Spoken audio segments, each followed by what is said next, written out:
2வது வந்து அவங்களுக்கு வந்து ஆப்ரேஷன் இருக்குது. அதுக்கு வந்து அந்த ஆப்ரேஷனுக்காக வந்து என்னுடைய டைம் எல்லாம் ஃபிக்ஸ் பண்ணி கொடுங்க அப்படின்னு வந்து என்ன காரணம்னா பிளாடர் வந்து ஏதோ சம் ப்ராப்ளம் ஆகி வயிற்றில் ஆப்ரேஷன் பண்ணணுன்றதுக்காக வந்திருந்தாங்க. அப்போ அவங்களுக்கு வந்து என்னுடைய நெயில் பாலிஷ் ஒரு தின்னர் எடுத்து கையில் கொடுத்து இந்த முதல்ல நெயிலில் இருக்க அந்த பாலிஷ் அது எல்லாத்தையும் கிளியர் பண்ணுங்க, க்ளீன் பண்ணி முடிங்க அப்படின்னு சொன்னேன். அவங்க வந்து என்னத்துக்காக அப்படின்னு கேட்டாங்க. சரி அதை முதல்ல நீங்கள் க்ளீன் பண்ணுங்க, அதுக்கப்புறம் பார்க்கலாம் அப்படின்னு. அவங்க க்ளீன் பண்ணி முடிச்சுட்டு ஒரு 20 நிமிஷம் கழிச்சு பார்த்தா அப்போ வந்து அவங்க வந்து வயிறு என்னமோ டாக்டர் சிவகுமார் அவர்கிட்ட நான் கற்றுட்ருக்கேன். அவங்க வந்து என்ன சொல்லியிருக்காங்கன்னா இந்த மலர் மருத்துவம் மாதிரி இது வந்து அக்குபஞ்சரில் ஒரு மெத்தட் உண்டு. கலர் வந்து எந்த கலர் தெரப்பின்னு பேர். கலர் தெரப்பியில் எந்த நெயில் பாலிஷ் வச்சாலும் அதுக்கு உண்டான எஃபெக்டாக ரெஃப்ளெக்ட் ஆகும். குழந்தைங்க பார்த்தீங்கன்னா இந்த கலர் பென்சில்ஸ் அதெல்லாம் விளையாடுவாங்க வந்து பிரச்சனை இருக்குது. கணவர் வந்து கொஞ்சம் சுமூகமாக இருக்கும்னு நினைக்கிறேன், கொஞ்சம் அடம்பன்ஸியாக இருக்காரு அப்படின்லாம் பேசிட்டு இருந்தாங்க. உடனே அந்த பெண்ணோட ஜாதகத்தை வாங்கினேன், பார்த்தேன். பார்க்கும்போது எந்த நட்சத்திரம்னு பார்த்துட்டு ஒரு சின்ன பரிகாரம் சொல்கிறேன், அது செய்யுங்க அப்படின்னு. என்னென்ன ஒரு 4 நாளைக்கு வந்து உங்கள் வீட்டுக்கிட்ட இருக்க நாய்க்கு வந்து ஸ்வீட் ஏதாவது வாங்கி கொடுத்துட்டே இருங்க, 4 நாளில் எப்படி இருக்குன்னு எனக்கு இன்ஃபார்ம் பண்ணுங்கன்னு சொன்னேன். அந்த ஸ்வீட்டு வாங்கி கொடுத்த உடனே பார்த்தீங்கன்னு சொன்னால் அந்த ஒரு 2வது நாள் அந்த அம்மா ஃபோன் பண்ணி சொன்னாங்க, இப்போ எங்கள் வீட்டில் ஒரு சுமூகமான ஒரு சூழ்நிலை இருக்குது, எந்த பிரச்சனையும் இல்லை, நல்லா இருக்கலாம். இது எப்படின்னா வந்து அந்த இது ஒரு சின்ன ஆராய்ச்சி தான். எனக்கு இது வந்து ஜாதகத்தை போட்டு அலசி பார்த்து 7ஆம் இடத்தை பார்த்து 7ஆம் இடத்துக்கு என்ன இப்போ 4ஆம் இடம் சுகமாக இருக்குமா நல்லா இருக்குமான்னு பார்க்கறத விட முதல்ல வந்து பேசிக்கலாக ஒரு சின்ன ரெமெடியை கலப்பிடணும் அவங்களுக்கு. எனக்கு அந்த கணவர் வந்து பார்த்திங்கன்னா ஒரு திருவாதிரை நட்சத்திரத்தை சேர்ந்தவர். திருவாதிரை நட்சத்திரம் சொல்லும்போது அவருக்கு வந்து அந்த நாய்க்கு வந்து ஸ்வீட்டை காலையில் கொடுங்கன்னு சொல்லும்போது அது ஈஸியாக முடியுது. இது மாதிரி நிறைய விஷயங்கள் ஒரு இது மாதிரி வாஸ்துக்காக போகிறாங்க. வாஸ்துன்னு பார்த்துட்டு என்னுடைய வீட்டில் பிரச்சனையாக இருக்குது, ரொம்ப ப்ராப்ளமாக இருக்குது, பணம் சரியான முறையில் வந்து கூட என்னால் செலவு பண்ண முடியலன்னு சொல்லியிருக்காங்க.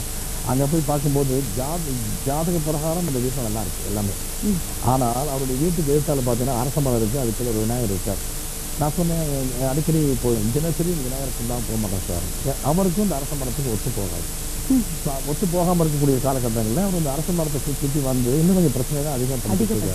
ஸோ இந்த மாதிரி சின்ன பரிகாரங்கள் வந்து சுலபமாக ஜாதகத்தை வச்சு ஆராய்ச்சி பண்ணுறதை விட இதை நீங்கள் கரெக்டாக நிறையா செஞ்சீங்கன்னா கண்டிப்பாக உங்களுக்கு வந்து வெளிப்படுது. இது வந்து எளிய பரிகாரம். இதெல்லாம் வந்து என்னுடைய ஆராய்ச்சியில் இன்ஸ்டண்ட்டாக கூட ரிலீஸ் பண்ணக்கூடிய ஒரு விஷயம் கொடுத்துருக்கேன். ஓகே சார், இப்போ நீங்கள் சொல்கிறீங்க இல்லையா பரிகாரம் சொல்லியிருக்கீங்க, இப்போ நீங்கள் சொன்ன அந்த பரிகாரம் எல்லாருக்குமே அது ஒத்து வரும்? கண்டிப்பாக சில வந்து ஆமாம் அந்த நட்சத்திரக்குரியவங்களும் ஒத்து வரும். என்ன சார் சொன்னாங்க, நான் இது எனக்கு வீட்டில் பிரச்சனை இருக்குது, ஹஸ்பண்ட் கூட கொஞ்சம் மனத்தகராக இருக்குது, அவங்கள ஸ்வீட் வாங்கி நாய்க்கு கொடுக்குறாங்க.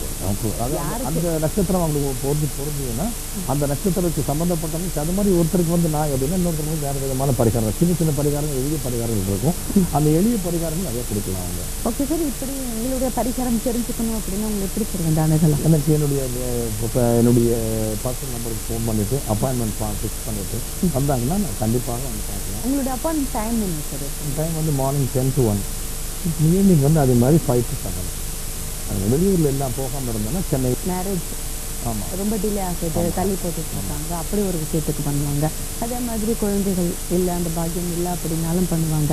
இன்றைக்கி இப்போ வந்து திருமண தடை தான் வந்து எல்லாருக்குமே இப்போ வந்து பெண் சரியாக கிடைக்கிறது இல்லை, அமைகிறது இல்லை, எல்லாமே இன்றைக்கி எதிர்பார்க்குறாங்க. அந்த அளவுக்கு பெண் கிடைக்கிறது இல்லை. இந்த மாதிரி ஒரு திருமண தடைகள் வரதுக்கு ஏதாவது ஒரு பரிகாரம் இருக்குங்களா சார்? பொதுவாக பார்த்தீங்கன்னா திருமண தடைன்னு சொல்லும்போது எல்லாருமே சுக்கிரனையும் பார்ப்பாங்க, இல்லைன்னா வந்து ராகுவை பார்ப்பாங்க, செவ்வாய் தோஷம் சொல்லுவாங்க, காலசர்ப்ப தோஷம் சொல்லிட்டு இருப்பாங்க. இன்றைக்கி தமிழ்நாட்டில் 92% பெண்கள் திருமணமாகாமல் இருப்பதற்கு காரணமே இந்த செவ்வாய் தோஷமும் இந்த நாகதோஷம் மட்டும்தான். இந்த செவ்வாய் தோஷம்னா என்னன்றது பேசிக்கலாக தெரியாமலே எல்லாருமே 2, 4, 6, 7, 8 இருந்தால் செவ்வாய் தோஷம்னு சொல்லி பெண்களை ஒதுக்குறாங்க.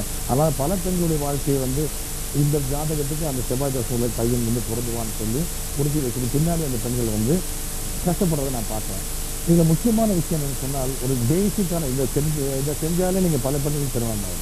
இந்த சனி செவ்வாய் இந்த 2 கிரகங்கள் தான் முக்கியமான கிரகங்கள்.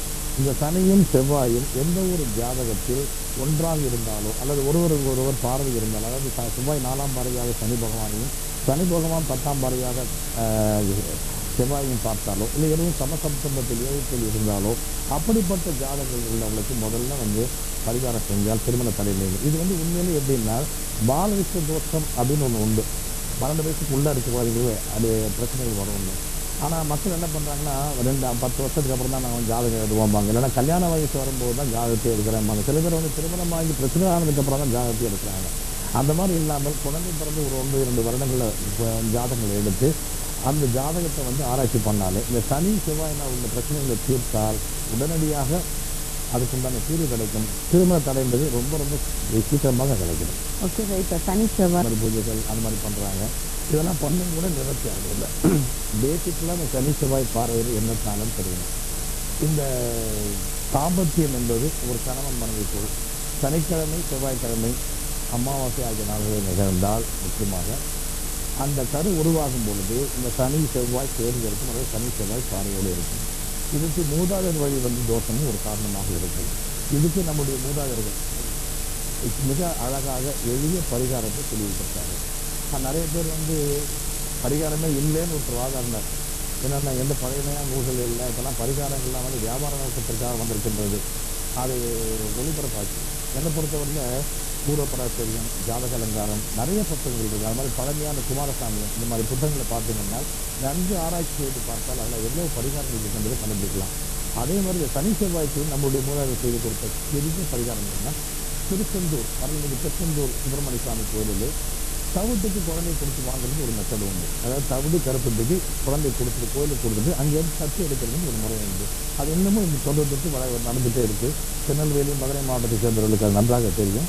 அப்படி அந்த குழந்தையை கொண்டு போய் அந்த சிறிய வயதிலேயே திருச்செந்தூர் முருகனுக்கு தானமாக கொடுத்து விட்டு பிறகு அங்கேருந்து தத்து எடுக்கும் பொழுது இந்த தவிடு கருப்பட்டி தட்சணையை வைத்து அந்த குழந்தையை நாம் தானமாக வாங்கினால் அந்த குழந்தையினுடைய ஜாதகத்திலே உள்ள தோஷங்கள், சனி செவ்வாயால் ஏற்படக்கூடிய தோஷங்கள் விலகிவிடும்.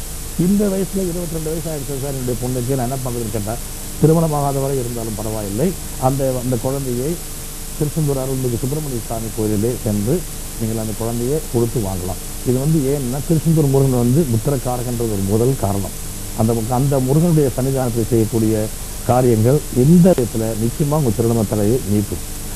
அதனால் வந்து அந்த நாட்கள் என்னைக்கு செய்யலாம்னா கடைசி செவ்வாய் கடைசி வெள்ளிக்கிழமையில் இந்த பரிகாரத்தை செய்து எந்த நட்சத்திரமாக இருந்தாலும் பரவாயில்ல, அந்த பரிகாரத்தை அந்த நாட்களில் செய்து உடனடியாக உங்களுக்கு பலன் கிடைக்கும். ஓகே சார், ரொம்ப அருமையான ஒரு எளிமையான ஒரு பரிகாரம் தான் இது. எல்லோருமே கோவிலுக்கு போகிறாங்க, கோவிலுக்கு போனால் கூட அது எப்படி செய்யணுங்கிற அந்த வழிமுறைகள் தெரியாமல் நிறைய பேர் போகிறாங்க.